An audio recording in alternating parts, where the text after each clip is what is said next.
Dozens of Middleton High School students walk out of school today, upset over allegations of sexual harassment. And an important conversation is happening right now in Baraboo regarding a controversial prom photo. We have live coverage as the community works to move forward. And it's a program allowing inmates to help others in need, how it's guiding people from all walks of life. This is News 3 at 6. Madison police are investigating a shooting on the city's west side. Police say a woman was shot in her apartment on Tree Lane. This happened a little before 3 this afternoon. She is expected to be okay. Officers say they detained a person of interest who was attempting to flee the area. A group of Middleton high schoolers held a walkout over sexual harassment this morning. And they claim some of the harassment is happening on school grounds. Keely Arthur spoke with district officials and joins us now with details. Keely? Well, unwanted touching, staring, and nude photographs, those are just some of the allegations put forth allegedly by anonymous Middleton female students. Students followed those posts up today with a protest, and the district is trying to keep up. While many students were taking their seat for the first class of the day, several hundred of their peers were walking out in protest of sexual harassment. We bring up the topic of sexual assault, but never do anything to stop it, to prevent it, or to punish people who've been accused of it. District officials say this probably began over the weekend when people anonymously posted on social media stories of being harassed. That activity was all about, hey, there's sexual harassment going on, there's a specific student that we're talking about, we're frustrated. A former Middleton student who organized the protest tells us he was sick of the district not taking action over the student. So he asked female students to take to social media. The student says more than 150 girls anonymously posted their stories, and that's what led to this morning's protest. The district says this is the first time they've heard about it and are working to understand the actual issue. We're really just trying to understand the circumstances around really what came up, if we're talking really holistically about the social issue of sexual harassment, assault, or if we're talking specifically about a single situation or a single student. Those are two very different things for us to respond to.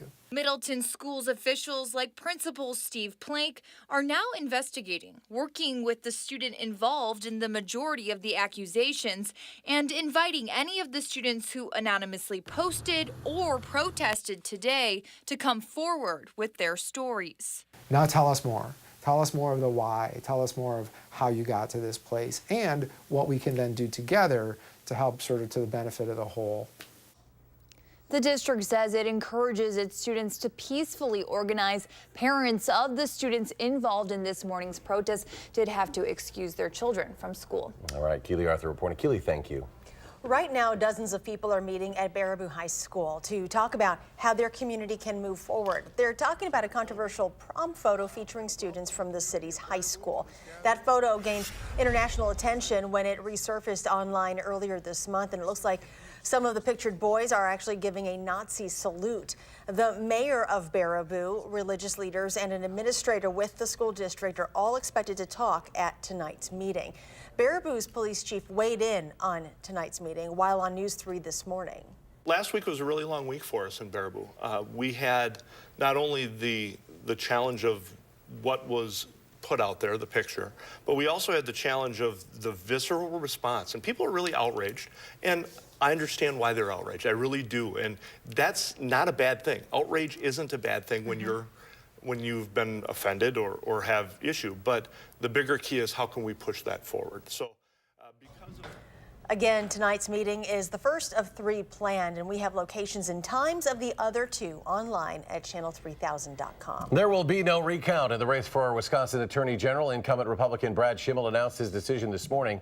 Less than 1 percentage point separated Schimmel with his challenger, Democrat Josh Kaul. Under state law, the margin of defeat had to be within a percentage point for a candidate to seek a recount. Fewer than 18,000 votes separated the two. Schimmel would have been responsible to cover the cost for any recount. Kaul responded to Schimmel's concession with a statement today thanking him for his public service. Looking forward, Kaul says he will take on issues like following up on the testing of the state's rape kit backlog and gun reform. He says there are a lot of things he'll be looking to do once he enters office. I'm looking forward to getting to work on behalf of the people of Wisconsin. I'm looking forward to starting to respond to our opioid epidemic like the crisis it is. I'm looking forward to working with Governor-elect Tony Evers to withdraw the state of Wisconsin from the lawsuit that's seeking to invalidate the Affordable Care Act. And Call will be the first Democrat Attorney General in Wisconsin since his mother, Peg Lautenschlager, held the post from 2002 to 2006. 2 of Wisconsin's 3 Democrats in the U.S. House are not saying whether they will back Nancy Pelosi as Speaker. Spokane joins Representative Ron Kind of La Crosse in saying they are undecided on if they will vote for Pelosi in next week's Democratic caucus elections. He says that he will privately meet with Pelosi before he makes a decision, but it is likely she will be elected regardless. I am waiting to have a personal conversation with her before I announce any decisions. So that's really kind of where we're at. I would rule nothing out. I would say the odds are that Nancy Pelosi is the next speaker at this point. This comes after 16 House Democrats said earlier today they will vote for new leadership against Pelosi. We know many of you will hit the roads this week for Thanksgiving. Let's check in with Chief Meteorologist Gary Canalti. Your first alert forecast, Gary. Things are pretty quiet out there right now for those people getting off to an early start. Skies are just mostly cloudy and there's no precipitation around. You can see a visible cloud track, lots of clouds today, but other than that, it was just a quiet and cold day as far as Doppler track is concerned. There might be a couple of flurries and a spot or two out there. Most areas are just going to stay dry. Low temperatures this morning started out in the upper teens to the lower 20s. High temperatures today only in the upper 20s to the lower 30s. The cloud cover didn't allow temperatures to warm up very quickly. Temperatures right now generally in the upper 20s to around 30, but skies may clear out by early tomorrow morning, so temperatures may actually drop into the upper teens before they start climbing around 7 a.m. tomorrow morning. Look for partly sunny skies tomorrow. Another cold day though in store with a high temperature of 31. That's your first alert forecast. Gary, thank you. 4 teens are in custody after leading police on a pursuit this morning in a stolen vehicle. Interrogations are still underway, but police say these types of auto thefts are an ongoing trend here in Dane County. Jamie Perez spoke with Waunakee Police this afternoon after they apprehended those teens, and she joins us with more details. Jamie? So while some people may think that burglaries happen when people are not home, police say this can happen at any time. In this particular case, a man was home when he saw these teens go into his garage, which prompted him to call police. The teens led them on a pursuit this morning before eventually losing a tire. The teens got out of the car and police ended up chasing them on foot. They eventually did catch them and arrest them. Now, we have seen this type of thing happen before in our surrounding communities. Police say it's becoming a trend, and when we asked, they said they aren't exactly sure why. That's a very good question, which we really haven't gotten a lot of answers from. It seems like a lot of it is, I don't know if it's a mode of transportation or they've been getting away with it quite often. It seems like and I know today there was a couple of repeat offenders in there. I don't know. They're not very forthcoming with information. Once we sit down with them afterwards, they're not really willing to talk to us about why they're doing it. He added that the number of burglaries he's seen this year is 65. He said a typical year they usually see about 10 to 18 in terms of car thefts. They usually see about 1 to 2. Right now they're at about 12 to 15 at this point. The biggest issue, he says, is public safety. Those who are being apprehended for things like this are taking advantage of what they call a crime of opportunity. So police say lock your doors, lock your cars, and don't become an easy target for those who are participating in this ongoing trend. Jamie, thank you. A man suspected in several robberies in Dane County has been arrested. 23-year-old Trevor Christian is accused of robbing 2 Associated Banks and a Walgreens. He was arrested last week on 11 outstanding warrants. It's a special training program combining inmates and puppies. I know that what they do is part of what makes her what she is. How they're helping people like Dan keep their independence. That story tonight at 6.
Seeing eye dogs make a huge difference in the lives of those who are blind, allowing them to move around in the world with much more ease. But training these dogs, who must know how to keep their owners out of danger, is quite the process. Madeline O'Neill shares how an area guide dog association is taking a unique route to get their dogs ready. Without her, I was becoming a hermit. For some, finding a purpose in life is difficult. I was a pretty awesome teacher when I retired. Dan DeFoss has known his for a while. Kids have always been part of my life, either in school or at home. Dan taught children for years and raised 11 of his own in his Wisconsin Dells home. But when the Navy veteran's sight began fading, it took his teaching career along with it. This was before the dog. Before You're such a baby. and after the dog. That's how Dan now looks at his life. From day one, she kind of liked me, I don't know why. He's had Blessing for 2 years now. Come on. Yes. A dog with a purpose of her own. I guess I feel better about myself. There you go. Dan's vision isn't completely gone, Come on. but the guide dog keeps her companion from running into things and people, No, there's nobody here, right? All right, come on. getting him back out into the world Now go sit and go. Huh? and back into Ready? a school. I think she's probably the only service dog that has her own school ID. You're a funny girl. Of course, before making it to Dan, dogs like Blessing need an education of their own. So some come here for their lessons, a place you might find unconventional. Heel. Seeing a prison might make you pause. Yes. Come. It's wonderful. But according to Barb Schultze, president of Occupaw's Guide Dog Association, You're good, buddy. inmates have the ability to take these good dogs That's a good puppy. and make them great. Good boy. At about 5 months old, some potential Occupaw's guide dogs will head to prisons like this one in Oxford to learn obedience training with inmates who qualify for the program, Good boy. even staying with the prisoners in their cells. They know that their dog that they train becomes a guide dog for somebody who's blind, but could be better. Blessing, who now offers Dan more freedom, is a prison graduate. It's fantastic for the inmate because it gives them a reason. Like me. Good job. A reason to get up and better the world around them. In other words, a purpose. Forward. Now I don't know what I would do without the dog, girl. You're doing a good job now. Good. In the Wisconsin Dells, There you go. Madeline O'Neill, WISC News 3. There you go. According to Occupaws, the dogs trained in prison have a better graduation rate when they go on to be trained as official guide dogs. Now, these dogs cost thousands of dollars to train, and Occupaws provides them to owners for free. The organization is looking for dog raisers and contributions. You can find more information on how to get involved at our website, channel3000.com. Temperatures will be cold as we head up toward the Thanksgiving holiday, but the quiet weather should continue at least through Thanksgiving. I'll have your first alert forecast in just a few minutes. The brother.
Since 3 Indiana siblings were killed by a driver who allegedly raced past a stopped school bus last month, school bus companies and parents have been demanding that drivers pay more attention around school buses. More than 1,000 citations were given out on Wisconsin roads last year for drivers who failed to stop for a school bus as it picked up or dropped off students. And whether it's an issue with attention or just an unfamiliarity with the lights on those buses, tonight at 10, a reminder for the safety rules of the road for drivers as they approach school buses.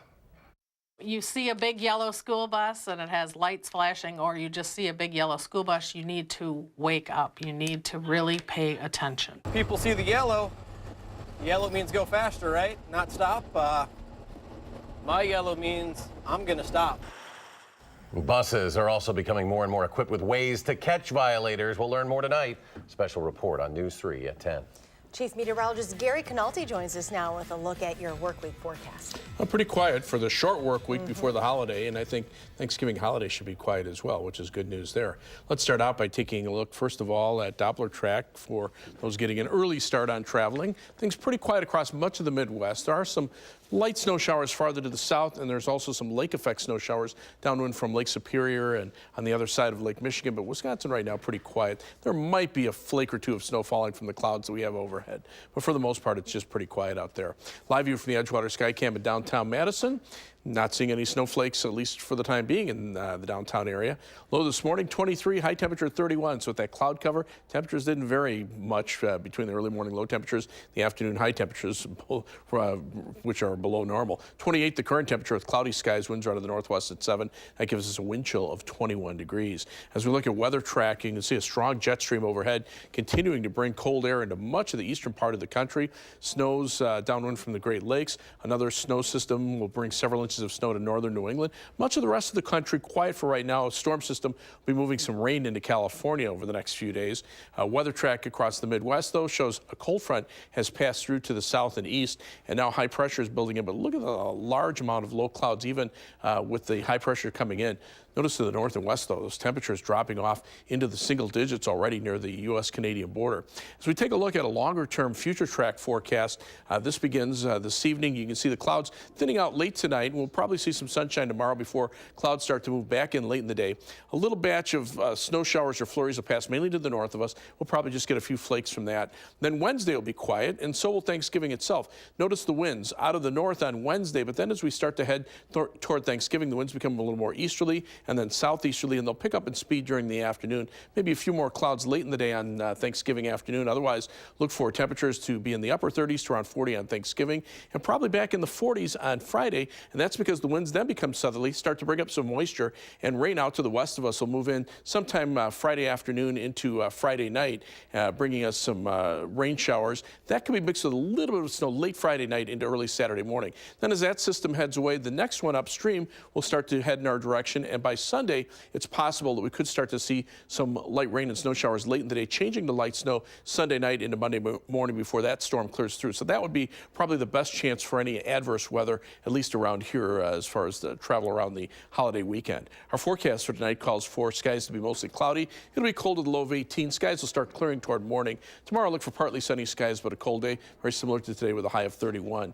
As we look at future track, you can see those clouds breaking up a bit tonight. Low temperatures dropping into the upper teens, but the clouds come back in by tomorrow afternoon, highs in the lower 30s. Tomorrow night, a few flurries as that weather system passes to the north, and then look for skies to clear out by morning. That will set up partly sunny skies on Wednesday with high temperatures in the upper 20s, maybe a few more clouds Wednesday night. But as we look at the forecast for Thanksgiving Day and beyond, high temperatures, upper 30s on Thanksgiving. It'll be a little breezy in the afternoon. Rain showers most likely late in the day on Friday into early Saturday, and then some rain and snow Sunday, changing to snow Sunday night and Monday. Then it'll turn colder for the rest of next week.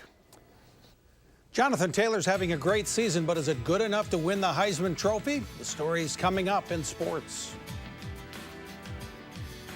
Hi, I'm Michelle Carolla. Tonight on the News at 9, thanks to a unique T-shirt and social media, a Wisconsin man received a life-saving kidney. His story is first on Fox at 9.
Badgers running back Jonathan Taylor was named co-Big Ten Offensive Player of the Week today. No surprise, really, since he ran for a career-high 321 yards in the Badgers' 3-overtime win at Purdue Saturday. Taylor now has over 3,800 rushing yards in his not quite two-year Badger football career. That's the most in NCAA history. Only Ron Dane and Herschel Walker have also surpassed 3,500 rushing yards in their first two college seasons. So should Taylor be in the discussion for the Heisman Trophy and perhaps be invited to the ceremony in New York next month? Badgers head coach Paul Chryst weighs in. I mean, I'd leave all that for a lot of other people that study it and know more, but he's as playing as well as any running back in the country, I would believe and do believe. And I'm glad he's on our team. And yet I love his approach because it has nothing to do with kind of what's in it for him. If Taylor is invited to the Heisman ceremonies, it's believed he'll have to jump past some of these guys who are thought to be the frontrunners. Notice that the perceived top 5 are all quarterbacks. Alabama's Tua Tagovailoa is thought to be the prohibitive favorite, but we'll see. The Badger women's basketball team has a game against IUPUI tonight at the Kohl Center at 7. And the men's basketball team is headed to the Bahamas for Thanksgiving. The Badgers are playing in the Battle for Atlantis tournament at Paradise Island. Their first game is Wednesday afternoon at 1:30 Central Time against Stanford. They'll also play games Thursday and Friday in the Bahamas in the Battle for Atlantis. With their 3-0 start, the Badgers are back in the AP top 25, but barely. Wisconsin ranked 25th this week. Badgers one of 5 Big Ten teams ranked. The top 3, Duke, Kansas, and Gonzaga. Marquette dropped out of the top 25 rankings this week. Mike McCarthy says tight end Jimmy Graham wants to play at Minnesota Sunday night, even though he has a broken thumb. There's less optimism on Mike Daniels' status. McCarthy says Daniels will probably miss a couple of weeks. With the Bears win last night, the Packers probably won't win the NFC North, but they still have a chance to sneak into the NFC wildcard. But with a 4-5-1 record, winning at U.S. Bank Stadium Sunday night is pretty much a must to keep those slim hopes alive. No, absolutely. We fully understand where we are. We understand what our record is, and if it can break it down even tighter than that, we need to win. We need to win on the road. I mean, that's something that we haven't done, and history doesn't help you, but it's a good reminder. We know what we need to do. Second time around in division games is always a fun challenge from my perspective. We clearly understand where we are in our season in the big picture, but we have to win this division game. And if you're wondering where I've been the last month, today is my first day back from hip replacement surgery, which went very well. I just wanted to thank the great folks in our sports department, Kevin Lewis, Melissa Kim, and Caroline Grayview, and everyone in the news department who helped get everyone through the last month. It's not like they canceled games or anything, and it's kind of hard when you're a person short, but thanks to everyone who filled in the last month. I could sit on the couch and watch cable TV every day. But my wife said no. Go back to work. It's time to go. Your foot speed is markedly better now than it was a month ago. Well, it doesn't go dum dum dum dum. The Quasimodo thing is gone. And it's good to see you without that cane too, because at the end Lorenzo was good to me. Lorenzo. Yes. Lorenzo was good. That was good to have you back. Good to have you back. Final check with Gary.